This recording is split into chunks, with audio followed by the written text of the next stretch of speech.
여호와는 그 성전에 계시니 온 땅은 그 앞에서 잠잠할지니라. 하나님은 영이시니 예배하는 자가 영과 진리로 예배할지니라. 아멘.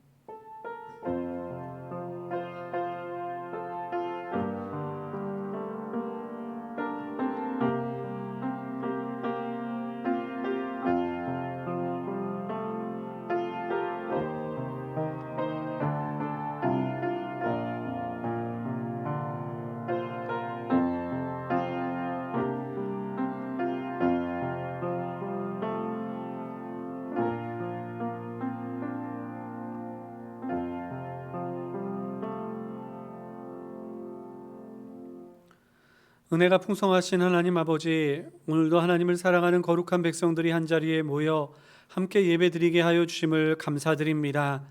먼저 고개 숙여 저희의 모든 연약함을 주님 앞에 내려놓으며 저희의 죄악들을 사하여 주시기를 구하오니, 하나님, 저희들 한 주간 동안에 하나님 앞에서 지었던 모든 죄악들을 깨끗게 하여 주시옵고, 하나님 앞에 온전한 예배와 찬양 돌릴 수 있도록 저희들을 붙잡아 주시옵소서. 오늘도 이 예배를 통하여 하나님께는 영광을 돌리게 하시고, 또한 저희들에게는 한량없는 은혜가 넘쳐 한 주간도 살아갈 힘과 용기 얻게 하여 주시옵소서. 사탄마귀 권세는 틈타지 못하도록 성령께서 주장하여 주시옵고, 이 시간 우리 사랑하는 성도들의 마음은 하나가 되게 하셔서 저희들 이 자리에 있든지 영상으로 참여하든지 오직 하나님 앞에 온전한 찬양 드리게 하여 주시옵소서. 감사드리옵고 우리의 구세주 되신 예수님의 이름으로 기도드리옵나이다. 아멘. 아멘. 찬송가 20장 함께 찬양하시겠습니다. 찬송가 20장 함께 찬양하시겠습니다.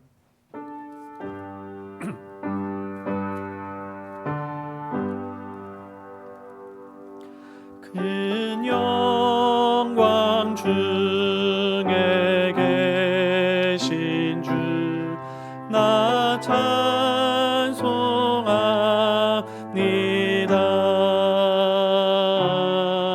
영원히 계신 주 이름 나 찬송합니다.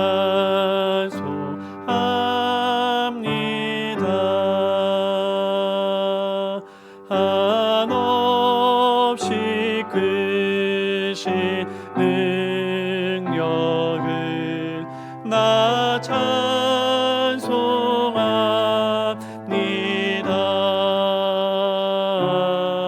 잠되고 미쁜 그 언약 나 찬송합니다.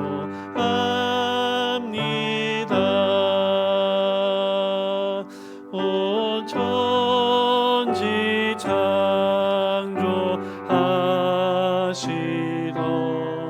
그 말씀이 있어 영원히 변치 않는 주 나 믿사옵니다.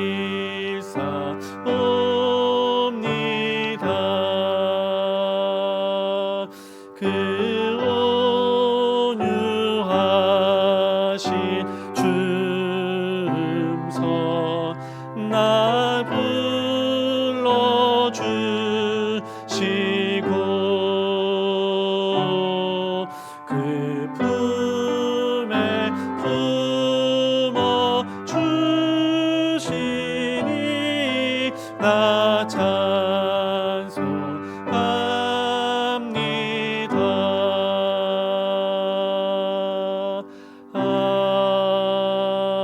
아멘. 아멘. 교독문 함께 교독하시겠습니다. 주보를 참조해 주시기 바랍니다. 믿음은 바라는 것들의 실상이요 보이지 않는 것들의 증거니, 믿음으로 모든 세계가 하나님의 말씀으로 지어진 줄을 우리가 아나니,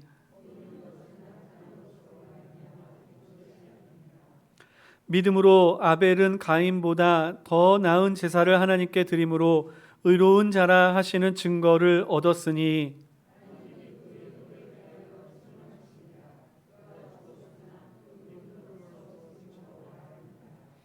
믿음으로 에녹은 죽음을 보지 않고 옮겨졌으니 하나님이 그를 옮기심으로 다시 보이지 아니하였느니라.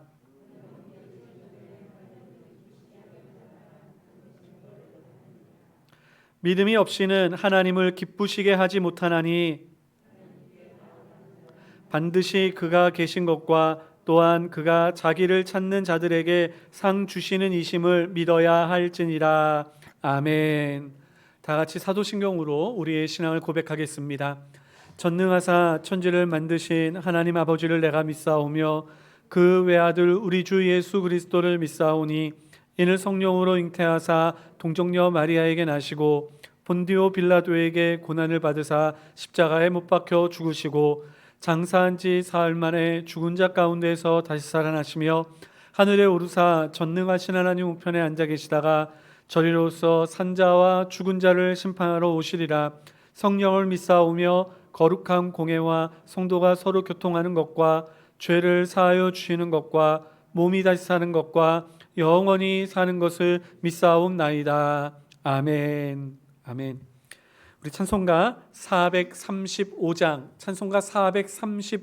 함께 찬양하시겠습니다.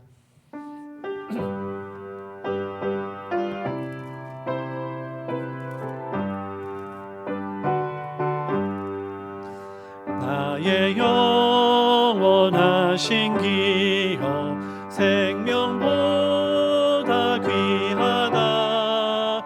나의 갈 길 나가도록 나와 동행하소서.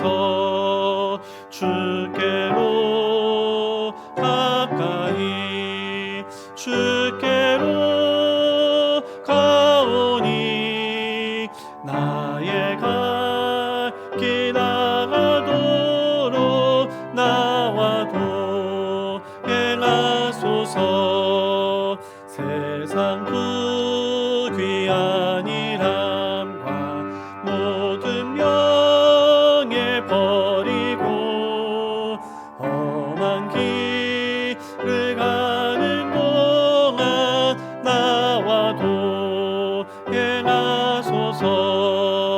주께로 가까이 주께로 가오니 나의 갈 길 나가도록 나와 동행하소서.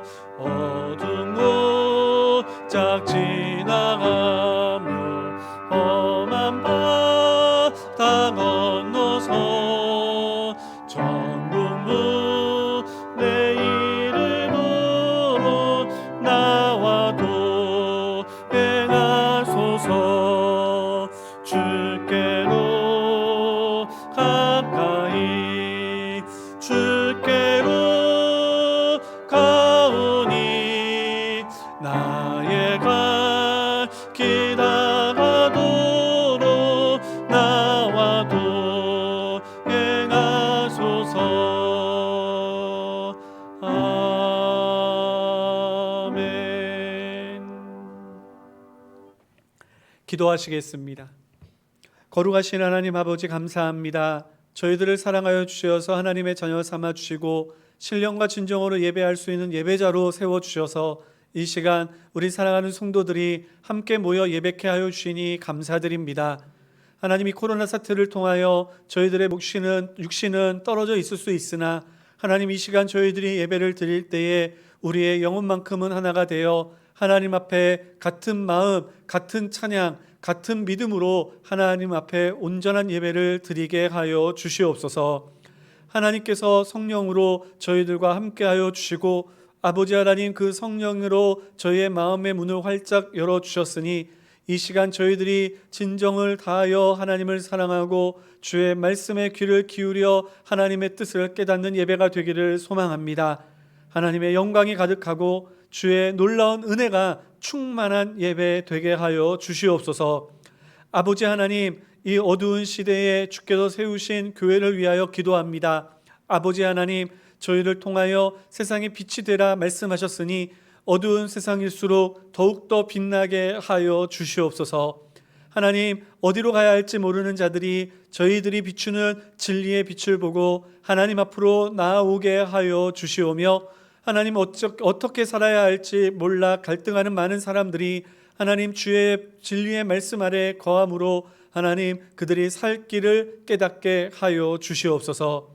아버지 하나님, 특별히 저희들이 있고 저희들에게 부여하신 이 거룩한 민족을 위하여 기도합니다. 하나님, 저희에게 하나님 복음을 증거할 수 있는 기회를 주신 것은 하나님 이 민족에게 아직 소망이 있기 때문인 줄 믿습니다. 아직까지 주의 복음을 듣지 아니한 많은 사람들이 있지만 아버지 하나님, 그들에게 복음이 증거되어질 때 주님 앞에 나아오고 돌아와서 아버지 하나님 놀라운 역사를, 주님의 놀라운 은혜를 깨닫는 축복이 이 땅 위에 있게 하여 주시옵소서. 무엇보다도 이 코로나 시국으로 인하여 많은 이들이 절망하고 있습니다. 하나님, 특별히 이 질병으로 인한 두려움도 있지만 하나님 경제적인 어려움, 또한 삶의 여러 가지 제약으로 인한 답답함, 아버지 하나님 이러한 삶의 교제의 단절로 인한 하나님 아버지 우울감으로 힘들어하는 사람들도 많이 있습니다. 하나님, 이때에 하나님 저희들 나아가 주의 복음으로 하나님 그들을 위로하게 하시고 하나님 그들에게 참 소망 되시며 위로 되시며 삶의 희망 되시는 우리의 하나님만을 증거하게 하여 주시옵소서. 하나님, 위정자들과 그리고 또한 의료진들을 주님께서 지켜주시어서 이 모든 시국 세우는 정책 하나, 그리고 또한 우리 모든 질병을 관리하는 일 하나하나에 하나님께서 지혜와 영역을 더하여 주시어서 아버지 하나님, 진정으로 이 땅에서의 이 혼란스러움이 하루속히 종식되게 하여 주시옵소서. 무엇보다도 하나님, 우리의 사랑하는 성도들 백신을 맞으며 아버지 하나님 이 모든 질병에 대비하고 있습니다. 하지만 인간의 이러한 노력은 인간의 노력에 불과함임을 고백합니다. 이 모든 질병 가운데에서 지키시는 분은 오직 하나님이심을 고백하오니 주여, 진정으로 우리의 사랑하는 성도들, 그리고 또한 주를 찾는 자들, 하나님을 의뢰하는 자들, 아버지 하나님, 진정으로 그 모든 거룩한 하나님의 백성들에게 하나님께서 눈동자와 같이 지켜주시는 은혜를 허락하여 주시옵소서. 오늘 이 시간 하나님 앞에 간절히 바라옵기는 추석 연휴가 시작되어 많은 우리 성도들이 식구들과 함께 기쁨의 시간을 보내어야 하지만 또한 이러한 제약으로 인하여 마음껏 즐겁게 우리 식구들과 함께 보내지 못합니다. 아버지 하나님, 외롭지 않게 하시고 힘들지 않게 하여 주시고 아버지 하나님, 이러한 때 오히려 하나님의 은혜로 더욱더 그 믿음이, 그리고 또한 그 하나님의 위로가 충만하여 지게 하여 주시옵소서. 또한 가정마다 갖게 되는 그러한 조그마한 모임 속에서도 주님께서 함께하여 주시어서 그 만남의 시간들이 행복하며 정말 하나님 안에서 은혜가 충만하며 기쁨이 넘치는 만남이 되게 하여 주시옵소서. 오늘도 이 귀한 시간 주님 함께하여 주시고 우리의 모든 예배를 주님 홀로 영광받아 주실 줄 믿사오며 우리의 구세주 되신 예수님의 이름으로 기도드리옵나이다. 아멘.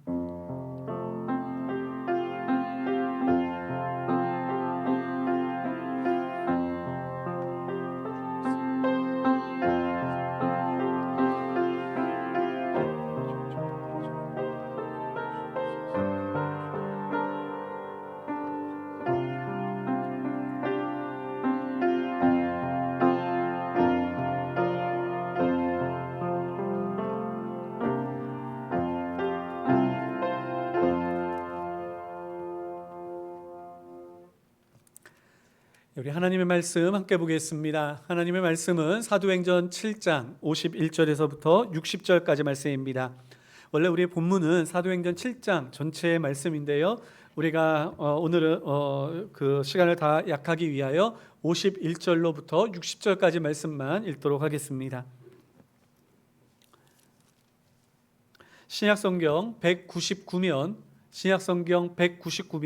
사도행전 7장 51절로부터 60절까지 말씀, 우리 찾으셨으면 우리 한 절씩 교독하시겠습니다. 제가 51절 말씀 먼저 읽겠습니다. 목이 곧고 마음과 귀에 할례를 받지 못한 사람들아, 너희도 너희 조상과 같이 항상 성령을 거스르는도다.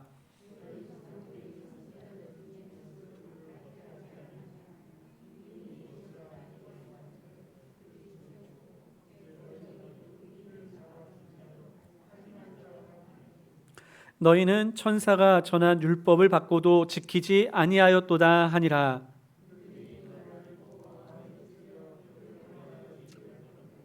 스데반이 성령 충만하여 하늘을 우러러 주목하여 하나님의 영광과 및 예수께서 하나님 우편에 서신 것을 보고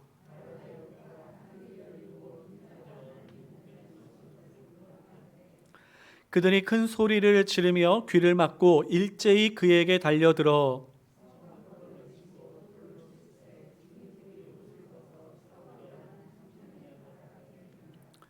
그들이 돌로 스데반을 치니 스데반이 부르짖어 이르되 주 예수여 내 영혼을 받으시옵소서 하고 주여 이 죄를 그들에게 돌리지 마옵소서 이 말을 하고 자니라. 아멘. 아멘. 예, 추석 연휴 이렇게 첫 주일을 맞이하여서 우리들이 함께 예배를 드리게 하신 하나님께 모든 찬양과 영광을 돌립니다. 우리가 이렇게 먼저 하나님 앞에 예배를 드렸으니 또 예배를 드리고 나서 우리 가족끼리 비록 많은 인원은 모이지 못한다 할지라도 같이 모여서 우리 또한 즐거운 식탁의 교제도 나누시고 또한 대화도 나누시고 또한 즐겁게 또한 이 연휴를 잘 보낼 수 있게 되기를 간절히 바랍니다. 또 아울러 이렇게 우리들이 예배 모임뿐만 아니라 가족의 모임까지도 이렇게 제약받고 그리고 또한 이렇게 인원수의 제약을 받는 것은 분명히 바른 모습은 아닙니다. 우리 정부 당국도 이제 이 시간이 지나면 또 빨리 일상으로 돌아오기를 그러한 정책을 세우려고 이렇게 시도하고 노력하고 있다고 이야기를 하니 여러분 우리들이 또한 이렇게 연휴 기간 동안 우리의 마음은 정말 많은 그러한 식구들과 함께 같이 즐거운 음식도 먹고 즐겁게 지내고 싶은 마음이 가득하지만 그러나 우리가 조금 절제하고 우리들이 또한 그런 부분들에 대해서 우리들이 조심할 수 있는 우리 저와 여러분들 될 수 있었으면 좋겠습니다. 예, 그래서 우리가 빨리 예배도 회복되어져서 목소리도 크게 함께 찬양하고 또한 악수도 하고 또한 친한 우리 우리 교우들끼리는 또 함께 안아주기도 하면서 그렇게 예배가 회복되어지는 그날이 하루속히 올 수 있도록 여러분 함께 기도해 주시기를 바랍니다. 우리 지난주까지 우리가 정관에 대한 우리 성도님들의 의견을 수렴하였습니다. 그리고 또 지난주 우리 저녁에 오후에 모여서 정관위원회에서 이제 최종안을 우리 결정을 하였고요. 이 최종안에 대한 재직회가 우리 다음 주 우리 11시 예배가 마치고 나서 있습니다. 여러분 우리가 이 정관이 제정되어지는 것 잘 제정되어질 수 있도록 여러분 많이 협조해 주시기를 바라고요. 혹시나 참여하시지 못하시는 분들은 다음 주에 우리가 이렇게 이번은 좀 특별한 우리가 의제이기 때문에 우리가 위임장을 우리가 비치해 두려고 합니다. 혹시 참여하시지 못하시는 분들은 위임장을 꼭 이렇게 제출해 주셔서 우리 정관위원회 우리 모임을 갖는데 재직회 모임을 갖는데 어려움 없도록 협조해 주시면 감사하겠습니다. 우리 다른 광고는 주보를 참조해 주시기 바랍니다. 우리 잠시 기도하겠습니다. 거룩하신 하나님 아버지 감사합니다. 오늘도 저희들에게 귀한 말씀을 주시기 위하여 아버지 하나님 이 예배의 시간을 허락하여 주시고 이 말씀 앞에 먼저 고개를 숙이고 마음의 문을 활짝 열어 하나님 앞에 엎드리게 하여 주시니 감사드립니다. 주여 저희의 열린 마음을 옥토와 같이 바꾸시사 주의 말씀의 씨앗이 저희의 마음속에 심기어졌을 때 100배, 60배, 30배의 아름다운 열매가 맺히게 하여 주시옵소서. 성도들의 이 말씀의 열매를 통하여 모든 삶이 형통하여지고 그리고 또한 그 모든 삶에 하나님의 은혜가 넘쳐 확신과 믿음의 기쁨이 충만케 하여 주시옵소서. 또한 부족한 종에게도 함께하여 주시고 하나님의 말씀만을 바르게 증거하는 하나님의 말씀의 대언자가 되게 하여 주시옵소서.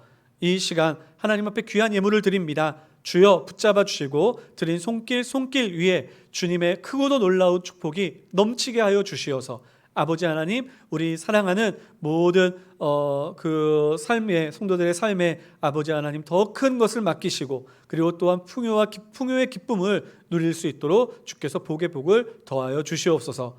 혹시나 가진 것이 없고 그리고 또한 믿음이 연약하여 드리지 못한 손길들이 있다 할지라도 주께서 함께하여 주시어서 주님만이 우리의 삶의 주관자 되심을 하나님 믿음으로 깨달아 하나님 그 삶이 하나님의 은혜로 넘치게 하여 주시옵소서. 감사드리옵고 우리의 구세주 되신 예수님의 이름으로 기도드리옵나이다.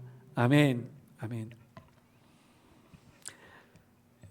원래는 오늘 7장 말씀을 전체 다 살펴보려고 그렇게 했었는데 아무리 시간을 줄이고 취약해도 이 7장 말씀을 저희들이 다 살펴보지는 못하겠더라고요.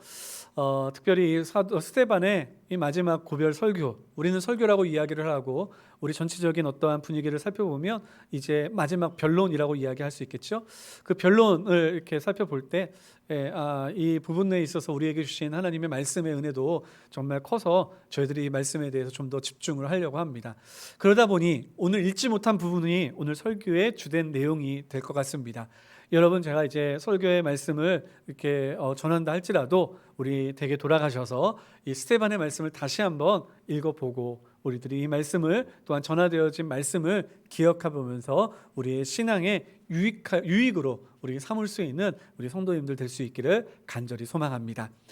오늘 1절 말씀을 읽으면 1절 말씀에 이렇게 기록하고 있습니다. 우리 1절 말씀을 같이 한번 읽어볼까요? 7장 1절 말씀입니다. 시작. 대제사장이 이르되 이것이 사실이냐. 이게 무슨 말일까요? 이제 우리가 잘 알고 있듯이 스데반은 이제 자신이 헬라파 유대인으로서 헬라파 유대인들이 모인 회당에서 복음을 전했었습니다. 그곳에서 복음을 전하다 보니 이제 그들 회당에 모였던 사람들 가운데 이 스데반의 가르침에 대하여 불평을 갖고 있었던 사람들이 이제 반대하고 논증하게 되죠. 하지만 스데반은요, 성령의 지혜와 능력으로 말했기 때문에 이 말을 누구도 당해낼 수가 없었습니다. 그러자 이들이 행한 일은 사람을 매수하고 거짓 증인을 세워 이제 이 스데반을 공회 앞에 세우게 된 것입니다. 공회라고 하는 것은 예수님께서 이제 잡히셔서 그 십자가에 못 박히도록 이제 재판을 받았던 유대인의 재판, 유대인들의 이제 재판소라고 이야기할 수도 있을 것입니다. 그곳에 이제 스데반을 세운 것이지요. 그곳에서 이제 사람들로 인하여 매수당하고 거짓 증인으로 세움을 받은 사람들이 나타나서 스데반에 대해서 이야기를 합니다. 이 사람이 우리에게 율법에 대해서 거짓된 것을 가르쳤습니다. 이 성에 대해서, 이 말씀에 대해서 잘못된, 하나님에 대해서 잘못된 것을 가르쳤습니다 라는 온갖 음해, 거짓 증거들을 이제 이야기하기 시작했죠. 그러자 대제사장이 이야기를 합니다. 이것에 대해서 너는 어떻게 생각하니? 이것이 진짜 사실이냐? 라는 질문인 것이죠. 그런데 이 말은 결국 다시 이야기하면 만일 너가 반론할 것이 있다면, 너가 진짜 살기를 원한다면 이제 이것이 거짓이라고 이야기해봐라. 너가 살기 위해 너 스스로를 변론해봐라 라는 이야기인 것입니다. 그런데 우리가 잘 알고 있듯이 이 스데반은 이 마지막 변론, 우리에게는 마지막 설교, 이 설교가 마치고 나자 이제 이 사람들에게 돌에 쳐 맞아 죽게 되는 그러한 결국을 맞이하게 되죠. 도대체 이 마지막 변론이 무엇이었기에 이들은 이 스데반의 마지막 변론을 듣고 더 화가 치밀어 올랐고 또 스데반은 이것으로 인하여 이렇게 죽임을 당하게 되었을까요? 먼저 이 말씀에 들어가기에 앞서 먼저 우리가 생각해 보기를 원하는 것은 스데반에게 우리들은 다 알고 있으니까 미리 결론적으로부터 얘기한다면 스데반은 이와 같이 복음을 위해서 하나님의 말씀을 위해서 죽음을 두려워하지 않았구나. 마지막 자기가 살 수 있는 기회마저도 이 복음을 바르게 증거하기 위한 기회를 삼기 위해 그렇게 애쓰고 수고하였구나라는 것에 대해서 먼저 살펴봤으면 좋겠습니다. 여러분, 우리에게도 그러한 복음에 대한 확신이 있으십니까? 스데반은 그 확신이 있었기에 사람들이 자신들을 향하여 거짓 증거 세움으로 억울한 일 당했음에도 불구하고 그는 그 마지막 변론의 기회를 저들이 나에게 거짓 증거하는 겁니다, 살 기회로 삼지 아니하고 마지막까지 주의 복음, 바른 하나님의 말씀, 그들이 하나님 앞에 돌아오기를 깨닫기를 원하는 그 마음으로 이제 그 기회를 삼아 복음을 증거한 것을 보면 참 그 열정 그리고 믿음에 대한 확신 참 부럽기 이를 데가 없습니다. 사랑하는 성도 여러분, 우리들도 비록 지금은 태평성대의 시대, 어떻게 보면 복음에 있어서 태평성대의 시대인 것 같아요. 물론 저 아프가니스탄이나 북한과 같은 땅에서는 여전히 복음 때문에 생명을 걸지만 우리가 살고 있는 이 대한민국 안에서는 주님 안에서 이 믿음을 갖는다는 게 얼마나 평안한 일이고 기쁜 일이겠습니까? 하지만 언제 바뀌게 될지 모릅니다. 우리가 언제 바뀌게 될지 모르는 이러한 상황 속에서 오늘 우리가 다짐해서, 그래 하나님, 나에게 주신 이 복음, 나에게 주신 이 은혜, 이 그 놀라운 하나님의 이 천국 백성 삼아 주신 이 놀라운 축복을 내가 끝까지 붙잡고 이 복음의 메신저로서, 복음을 증거하는 사람으로서 내가 끝까지 확신 있게 살게 하여 주시옵소서. 흔들리지 않게 하여 주시옵소서.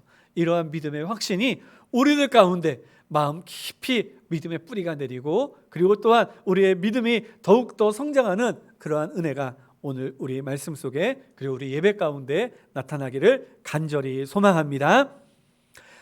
이 스테반의 마지막 이 설교를 저는 크게 세 부분으로 나눠서 설명하려고 합니다.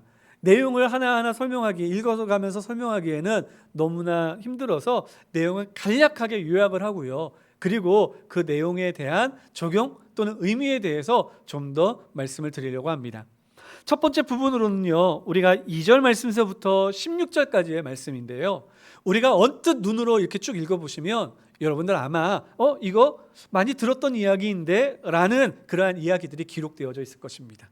그 이야기의 핵심, 그 내용은 바로 창세기의 내용인데요, 특별히 그 창세기 중에서도 하나님께서 아브라함을 택하셨던 그 장면서부터 이제 야곱의 자손들이 애굽으로 내려가는 그 자리까지의 이야기의 내용들입니다. 그래서 우리들은 얼뜻 읽으면 지금 스테반이 구약의 율법에 대해서 이야기를 해주는 거구나 라고 우리 교회는 들릴지 모릅니다. 그런데 스테반은 이 이야기를 통해서 그 자리에 앉아있는 그 유대인들이 깨닫기를 원하는 것이 있었습니다. 그것은 무엇이었냐면 바로 이 구원에 있어서, 하나님 이 구원에 있어서 핵심, 그 가장 중요한 핵심은 바로 하나님이다라는 것입니다. 왜 이러한 이야기를 하게 되었을까요? 이스라엘 백성의 자랑거리가 뭔지 여러분 잘 아시죠? 유대인들의 자랑거리가 뭔지 잘 아시죠? 유대인들은 자신들이 아브라함의 자손이라는 것을 자랑하였습니다. 우리는 아브라함의 자손이야. 왜 그럴까요? 그것은 바로 아브라함의 자손은 선민, 택함받은 자손, 하나님의 백성이라고 하는 그러한 꼬리표같이 그렇게 달려오는 그러한 자부심이 있었기 때문인 것이죠. 그래서 그 아브라함의 자손이다라고 하는 이 자랑과 더불어 아브라함에게 하나님께서 말씀하셨던 할례, 그 할례가 우리에게 있다라는 것을 유대인들은 자랑하며 살았던 것이었습니다. 그런데 아브라함은 이 이야기를 선포하면서 가장 먼저 이렇게 이야기를 하고 있습니다. 우리 2절 말씀을 한번 같이 읽어보겠습니다. 7장 2절과 3절 말씀까지 같이 읽어볼게요. 시작. 스테반이 이르되 여러분 부형들이여 들으소서. 우리 조상 아브라함이 하란에 있기 전 메소포다미아에 있을 때에 영광의 하나님이 그에게 보여 이르시되 내 고향과 친척을 떠나 내가 내게 보일 땅으로 가라 하시니. 지금 스테반은 유대인들에게 우리의 조상은 아브라함이니 우리가 그것을 자랑할지니라라고 이야기하는 것이 아니라 아브라함을 처음 택하신 분이 누구냐라는 것을 강조하고 있는 것입니다. 여러분, 아브라함은요, 하나님께서 그를 부르시기 이전에는 우리와 같이 하나님의 자손이 아니었습니다. 그는 수많은, 이 당시에도 마찬가지겠죠, 수십만, 수백만, 수천만의 그러한 이방의 사람들이 태어났다 죽는 그러한 과정 속에서 아브라함은 그 수많은 사람들 가운데 한 사람에 불과하였던 것입니다. 다른 절로 이야기하면 그들은 하나님을 알지 못하는 사람, 그들은 하나님에게서 떨어져 있던 사람, 결국 하나님의 진노와 하나님의 그러한 심판으로 인하여 멸망받을 사람에 불과하였다라는 것이죠. 그렇게 우리가 좀 더 우리 스스로에 대해서 고백하면서 이야기하면서 자주 이야기하는 것이 하나님, 진토반도 못한 나를 구원해 주시니 감사합니다, 이런 표현을 하잖아요. 그러한 존재가 아브라함과 같은 존재였다는 것입니다. 그런데 하나님께서 그 아브라함을 찾아가셨다는 겁니다. 그 아브라함에게 찾아가셔서 불러내시고 그에게 약속해 주시고 그에게 하나님의 언약을 체결하사 언약 백성으로 삼아 주셨다는 것이죠. 그러니 이 이야기를 듣고 있는 이스라엘 백성들, 유대인들에게 이 이야기는 너무나 익숙한 이야기였지만 지금까지 자신들의 마음속에 자긍심 그리고 자만심으로 가득 차게 만들었던 이 아브라함에 대한 이야기가 아닌 바로 그를 부르신 하나님의 은혜로, 그를 부르신 하나님의 그 사랑으로 이제 그들의 시선을 옮기는 역할을 하게 되었다는 것이죠. 그렇기 때문에 이 이야기는 익숙한 듯 하면서 유대인들에게는 무엇인가 어색한 그러한 마음이 들었을지도 모릅니다. 너가 그렇게 아브라함을 자랑하느냐? 너가 우리에게 있는 그 할례를 자랑하느냐? 그런데 그 아브라함과 그 할례는 우리를 구원으로 이끄는 본질이 아니다. 그것은 우리를 하나님의 백성으로 만드는 핵심이 아니다. 우리를 하나님의 자녀되게 만들고 구원에 이르게 하고 우리로 언약 백성으로 하나님의 나라에 들어가게 만드는 가장 큰 핵심은 바로 하나님의 은혜다. 진토와 같이 정말 썩어져 사라져버릴 것과 같은 그 이방인들 가운데 한 사람이었던 아브라함을 하나님께서 택하시고 그를 불러내사 하나님의 약속 백성 삼아주신 그 사랑에 있다라는 것을 이야기하고 있는 것이죠. 저는 이 말씀을 읽으면서 제 마음속에 와 닿았던 것 중에 하나는 뭐냐면 우리들에게도 혹시나 이와 같은 위험성이 있는 것 아닐까? 정말 이스라엘 백성들이라면 정말 하나님께서 아브라함을 택하시고 그 은혜를 더하여 주셔서 정말 구원의 하나님의 백성 되게 하신 그리고 언약을 지킬 수 있는 그 율법을 허락하여 주신 그 은혜를 감사하며 살아야 되는데 아브라함의 자손이라고 하는 것이 자만하게 만드는 걸림돌이 된 것이죠. 할례가 하나님 앞에 겸손하게 만드는 은혜의 도구가 아니라 할례가 오히려 자신을 교만하게 만드는 통로가 되어버린 것이죠. 그와 같이 우리들에게도 그러한 그 교만함과 자만하게 만드는 하나님께서는 분명히 우리에게 은혜의 통로로 허락하여 주신 것이 있는데 겸손하게 만드신 그러한 은혜들이 있는데 혹시 나를 교만하게 만드는 그러한 것들이 있지 않나, 걸림돌이 있지 않나 한번 생각해 보았습니다. 혹시나 우리의 직분이 그러한 것으로 만들지는 않습니까? 목사라고 하는 이 타이틀이 나는 목사니까 거룩해. 여러분, 목사니까 거룩한 거 아닙니다. 목사로서 거룩하게 살기 위해 애써야 하는 것이죠. 장로, 안수집사, 권사니까 거룩한 게 아닙니다. 장로, 안수집사, 권사로서 거룩하게 살기 위하여 우리들은 발버둥을 쳐야 하는 겁니다. 그렇게 될 때 우리들은 이 직분이 나로 교만케 만드는 것이 아니라 직분을 통해서 우리들은 날마다 겸손함으로 진토와 같은 나를 택하사 하나님의 자녀 삼아 주신 것도 감사한데 나에게 목사라는 직분을 허락하여 주셨고 부족한 지식과 능력이지만 하나님께서 이 강단 위에 서게 하시고 주의 말씀을 선포하게 하셨으니 나는 하나님의 은혜로 살 수밖에 없다. 나는 하나님의 은혜로 살 수밖에 없다라고 고백할 수밖에 없는 것입니다. 우리 권사님들도 마찬가지입니다. 집사님들도 마찬가지입니다. 내가 집사가 되었으니 그러니 내가 교회에 그러한 일을 잘 감당할 수 있겠지. 그게 아닙니다. 나 정말 쓸모없는 자, 정말 세상에서 버림받아 마땅한 이와 같은 나를 하나님께서 택하여 주시사 권사로 세워주시고 하나님께서 집사로 세워주셔서 이렇게 주의 교회를 섬기게 하여 주셨으니 내가 엎드릴 수밖에 없네. 내가 없어 하나님의 은혜 가운데 더 들어갈 수밖에 없네. 우리들은 고개 숙일 수밖에 없는 것입니다. 또 있죠. 여러분, 신앙의 경륜. 우리 가정이 몇 대 손의 가정입니다. 신앙의 지금 몇 대째입니다. 여러분, 이것은 우리들에게 물론 축복입니다. 여러분, 이 축복을 감사히 여겨야 합니다. 그런데 이 감사함에서 도가 지나쳐서 그것이 나를 교만으로 이끌어 나아가지 않기를 간절히 소망합니다. 우리 가족에 몇 명이 목사요, 몇 명이 장로요, 몇 명이 권사입니다. 여러분, 이것은 우리를 넘어뜨리기 쉬운 그러한 걸림돌이 되기 쉬운 겁니다. 여러분, 왜 그렇게 세우셨을까요? 하나님의 은혜로. 하나님께서 더 많은 것을 맡기시고 요구하시는 것이 많기 때문에 우리들에게 그러한 은혜를 베풀어 주셨으면, 그러면 우리는 감사함으로 겸손히 엎드리면서 하나님 감사합니다. 부족한 저희들을 불러주셨으니, 이렇게 세워주셨으니 이제 그 은혜에 따라 우리의 가정을 통하여 하나님 크게 일하여 주시고, 하나님 역사하여 주시고, 하나님 이를 위해 쓰임받는 우리 가정 되게 하여 주시옵소서. 우리들이 기뻐하며 그 귀한 사명에 순종할 수 있는 저와 여러분들 될 수 있기를 예수님의 이름으로 축원합니다. 또한 이 일을 통해서 지금 이 스테반이 이야기하고 싶었던 건 뭐냐면, 이 모든 구원의 역사가 하나님의 손에 있다라는 것을 이야기하는 것입니다. 우리가 우리 9절 말씀을 한번 같이 읽어볼까요? 우리 9절 말씀입니다. 같이 읽겠습니다. 시작. 여러 조상이 요셉을 시기하여 애굽에 팔았더니 하나님이 그와 함께 계셔. 10절 말씀까지 같이 읽어볼까요? 10절까지 읽겠습니다. 시작.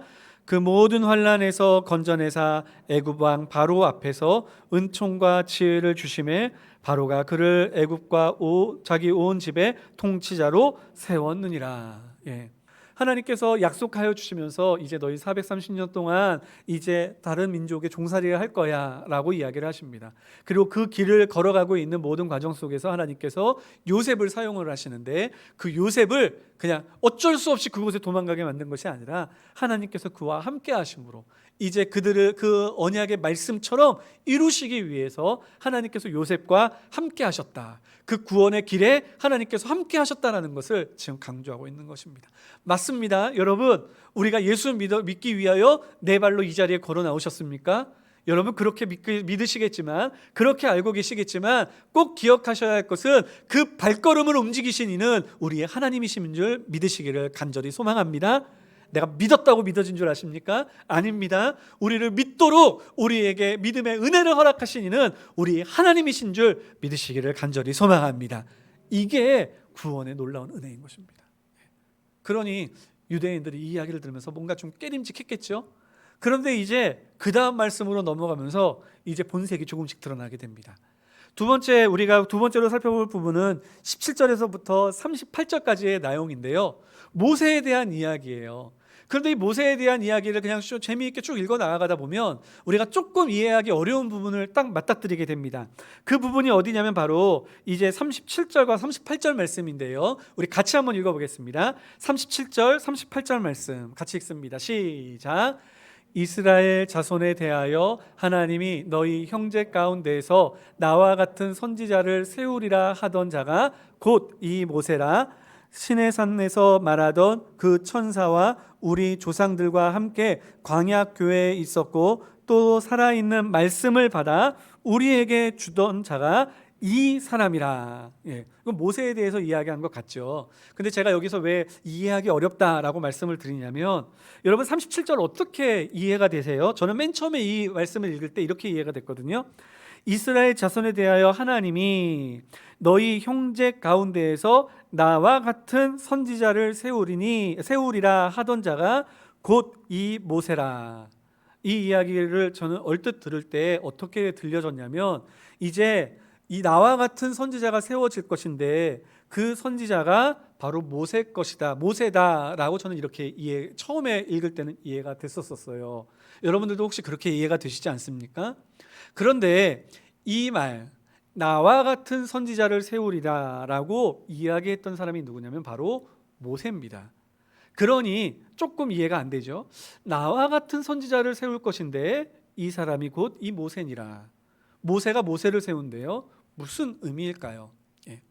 이 말씀을 이해하기 위해서는 우리가 앞부분에 대해서, 지금 사도 스데반이 이야기하였던 그 앞부분에 대해서 저희들이 이해할 필요가 있습니다. 스데반은 모세의 그 긴 그 출애굽의 여정 가운데서 두 부분을 대조하고 있습니다. 하나는 40세 때의 모세. 40세 때의 모세는 어떠한 모세였냐면요, 애굽의 공주로서 있었던 모세였습니다. 그렇죠? 그래서 그는 권력도 있었고 힘도 있었고 40세라고 하는 젊음의 그러한 능력도 갖추고 있었던 사람입니다. 그런데 그의 마음속에는 이스라엘에 대한 사랑이 뜨거웠거든요. 비록 자신은 애굽의 왕자로서 그 삶을 살아가고 있었지만 그 마음속에는 우리 민족 이스라엘을 구원해내고 싶은 그러한 마음이 가득했었습니다. 그래서 어느 날 바깥에 나아가 보니 애굽의 관원이 이스라엘 백성을 이제 핍박하고 채찍질하는 일들이 있었습니다. 그때 어떻게 했죠? 모세는 이제 그 애굽의 관원을 쳐 죽이는 일이 있었습니다. 여러분, 그때 모세는 어떻게 생각했을까요? 처음에는 그는 이렇게 생각했었습니다. 우리 25절 말씀으로 한번 잠깐 넘어올까요? 25절 말씀 같이 읽겠습니다. 시작. 그는 그의 형제들이 하나님께서 자기의 손을 통하여 구원해 주시는 것을 깨달으리라고 생각하였으나 그들이 깨닫지 못하였느니라. 어떻게 했다고요? 이제 내가 이스라엘 편을 들어줬으니 이스라엘 백성들이 나를 그들의 지도자로 삼으리라, 이렇게 생각했다라는 겁니다. 그런데 우리가 잘 알고 있듯이 그 다음날 가서 이스라엘 백성들끼리 싸우는 것을 보며 왜 싸우니? 라고 이야기했더니 그들이 뭐라고 이야기합니까? 야, 너가 언제 우리의 심판자가 되었고 언제 우리의 지도자가 됐어? 너 어저께 애굽 사람도 죽이던데 우리도 죽이려고 해? 라고 하며 오히려 그의 살인의 전력이 오히려 이렇게 드러나게 되지 않았습니까? 이 모세에 대해서 먼저 스데반은 이야기하고 있고요. 또 한 가지, 모세의 오랜 세월이 지나고 80세가 된 모세에 대한 이야기를 이야기해 주고 있습니다. 그때는 언제냐면 이제 모세가 이 사건이 있은 다음에 광야로 가서 실패자의 위치에 있었을 때, 그곳에서 미디안의 그러한 제사장의 그 사위로 들어가 결국 그곳에서 그 양을 치며 그렇게 살아가는 그러한 때, 그 세가 되어 80세가 돼 묵신의 힘은 떨어졌고, 그리고 또한 이제 과거 애굽의 왕자로서 누렸던 모든 권위도 사라져버리고 아무것도 할 수 없는 그러한 양치기로 전락해 버렸던 바로 그때 하나님께서는 모세를 불러내셨습니다. 불타는 떨기나무 속에서 하나님께서는 모세를 부르시고 그에게 말씀하시기를, 내가 이스라엘 백성의 신음소리를 들었으니 너는 가서 이스라엘 백성을 구원해내라 라고 말씀하십니다. 그래서 이 모든 내용을 요약해서 우리에게 설명해 주시는 그러한 말씀이 있으니 그것이 바로 35절 말씀입니다. 우리 한번 같이 읽어볼까요? 35절 말씀 우리 같이 읽겠습니다. 시작. 그들이 말이 누가 너를 관리와 재판장으로 세웠느냐 하며 거절하던 그 모세를 하나님은 가시나무 떨기 가운데에서 보이던 천사의 손으로 관리와 속량하는 자로 보내셨으니, 모든 사람들은 거부했습니다. 모든 사람들은 모세를 자신의 지도자로 세우기를 거부했습니다. 그런데 하나님께서는 연약한 자, 아무것도 할 수 없는 자, 그리고 이제 모든 소망이 끊어진 그를 부르사 이스라엘의 속량자로, 이스라엘을 구원해낼 구원자로 그를 보내주셨다는 것입니다. 이러한 관점에서 볼 때 우리가 방금 읽었던 37절 말씀은 이해가 됩니다. 여러분, 모세가 스스로를 향하여 이야기를 합니다. 나와 같은 선지자를 다음에 세울 것이니, 그 나와 같은 선지자라고 이야기할 때 스데반은 40세 때의 모세가 아니야, 힘이 있을 때, 그래서 모든 권세로 모든 능력으로 내가 이스라엘 백성을 이끌어낼 거야 라고 말하던 바로 그 모세가 아니라 80세 때 아무것도 힘이 없고 능력이 없는 것처럼 보이고, 그리고 그는 아무것도 행할 수 없는 그러한 연약한 존재였지만 하나님의 부르심을 받아, 하나님의 보내심을 받아 이스라엘을 이끌어내었던 바로 그 모세, 이 모세를 지칭하는 거야 라고 말하고 있는 것이죠. 그러니 지금 이 이야기의 핵심의 내용은 뭡니까?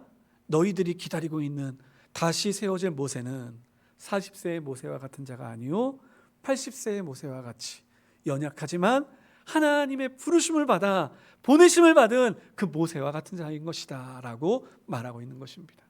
여러분, 우리의 머릿속에 이제 무엇인가 연관성 되어지는 그러한 그림들이 그려지지 않습니까? 스데반이 여기서 이야기하고자 하였던 그 속내가 무엇인지 이제 조금씩 드러나고 있지 않습니까? 지금 이 사람들을 향하여 스데반은 이야기하기를, 너희들이 기대하는 메시아가 40세의 모세와 같이 능력 있고 세상을 다스리고 모든 힘과 권세로 너희 모든 것들을 이길 수 있는 그러한 능력의 메시아를 원해? 그렇지 않아. 연약해, 부족해, 볼품없어. 그러나 그 연약한 모세와 같은 그 사람은 하나님께서 보내셔서 이제 우리를 구원하실 자야. 자연스럽게 이들은 얼마 전에 있었던 예수님의 십자가를 생각할 것입니다. 그리고 또한 베드로를 비롯하여 사도들이 외쳤던 바로 그 예수 그리스도를 기억할 것입니다.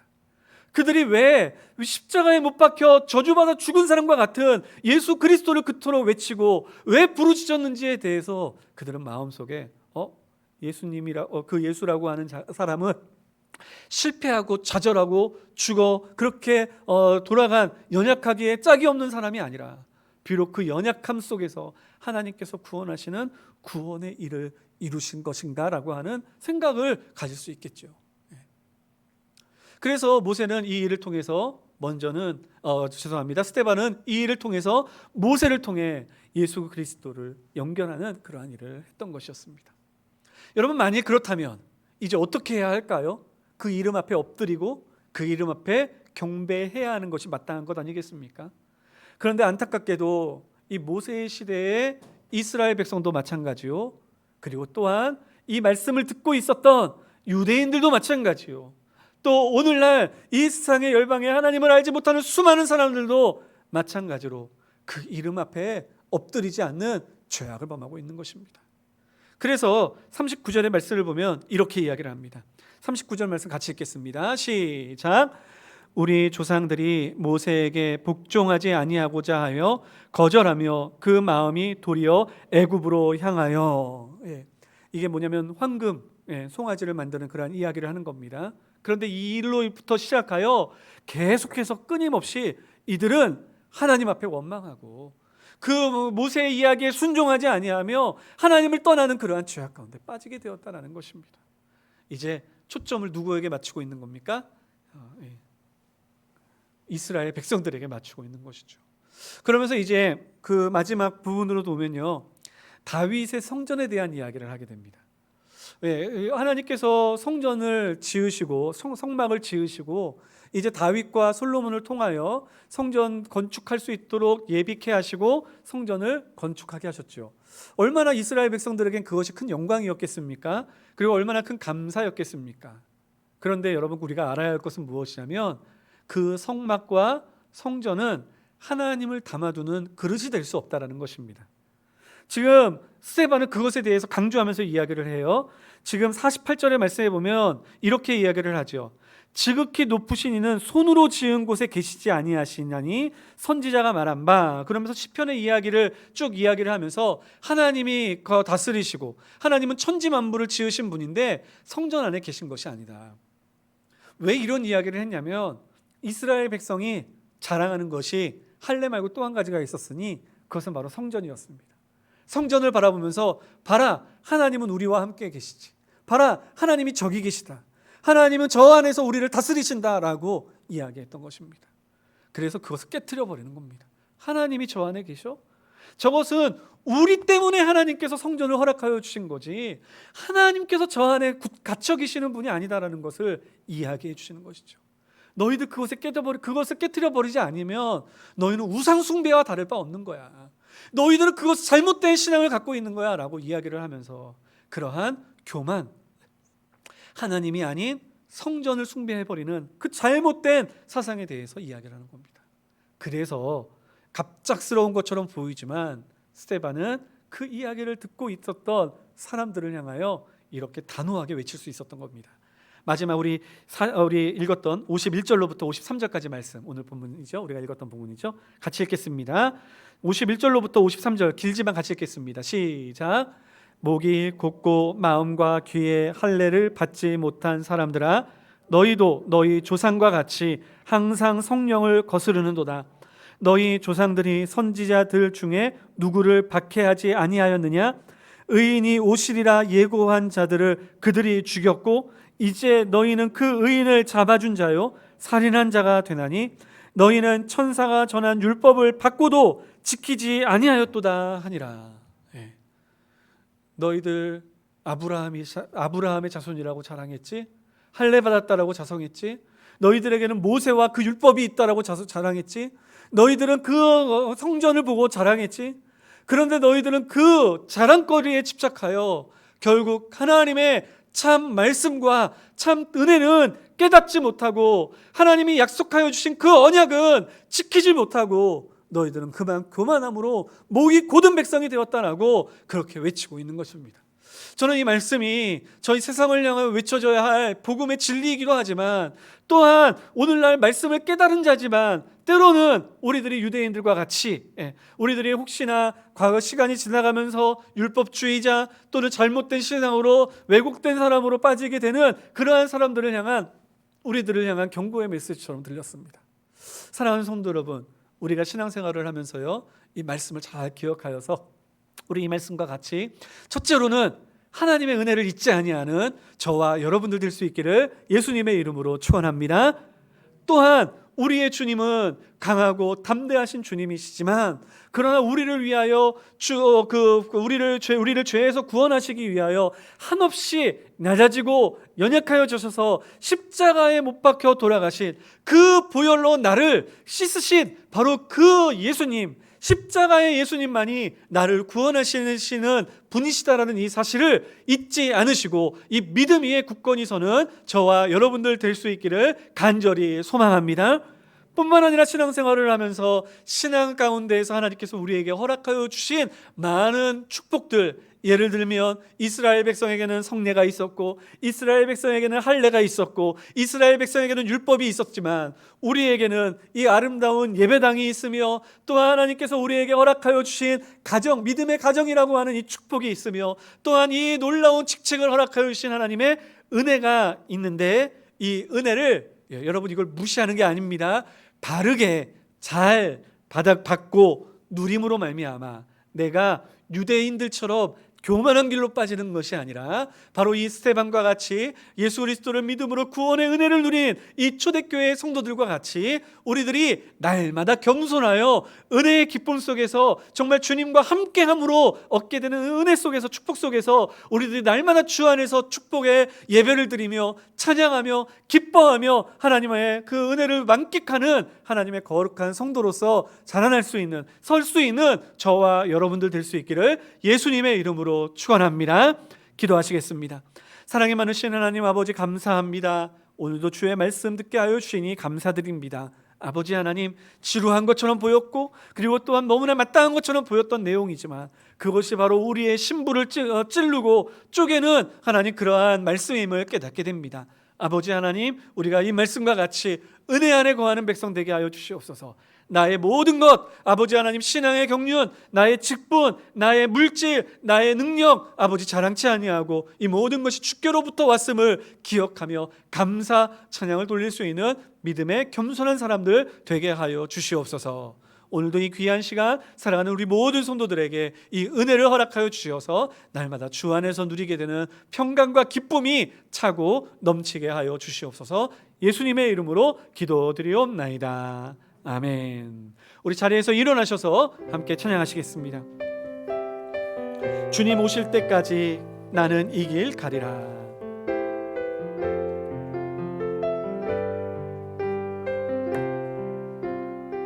주님 다시 오실 때까지, 주님 다시 오실 때까지 나는 이 길을 가리라. 좁은 문, 좁은 길, 좁은 문, 좁은 길, 나의 십자가 지고, 나의 십자가 지고, 나의 가는 이 길 끝에서, 나의 가는 이 길 끝에서 나는 주님을 보리라. 영광의 내 주님, 영광의 내 주님, 나를 맞아주시리, 나를 맞아주시리. 주님 다시 오실 때까지, 주님 다시 오실 때까지 나는 일어나 달려가리라. 나는 일어나 달려가리라. 주의 영광 온 땅 덮을 때 나는 일어나 노래하리. 나는 일어나 노래하리. 내 사모하는 주님, 내 사모하는 주님, 온 세상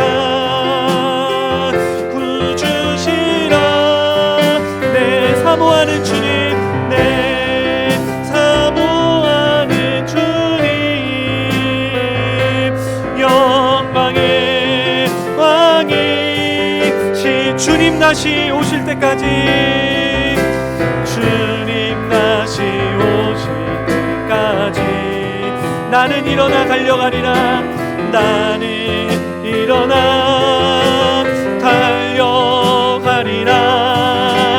주의 영광 온 땅 덮을 때 나는 일어나 노래하리. 나는 일어나 노래하리. 내 사모하는 주님, 내 사모하는 주님,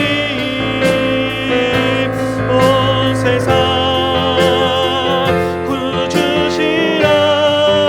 내 사모하는 주님, 내 사모하는 주님, 영광의 왕이. 우리 다시 한번 고백합니다. 내 사모하는 주님, 내 사모하는 주님, 온 세상 구주시라. 구주시라. 내 사모하는 주님, 영광의 왕이, 영광의 왕이시라. 영광의 왕이시라. 아멘. 기도하시겠습니다.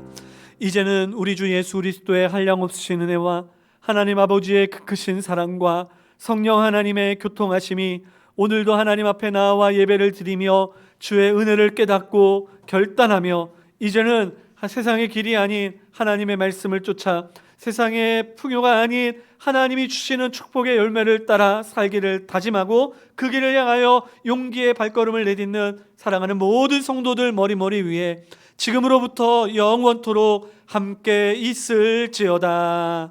아멘.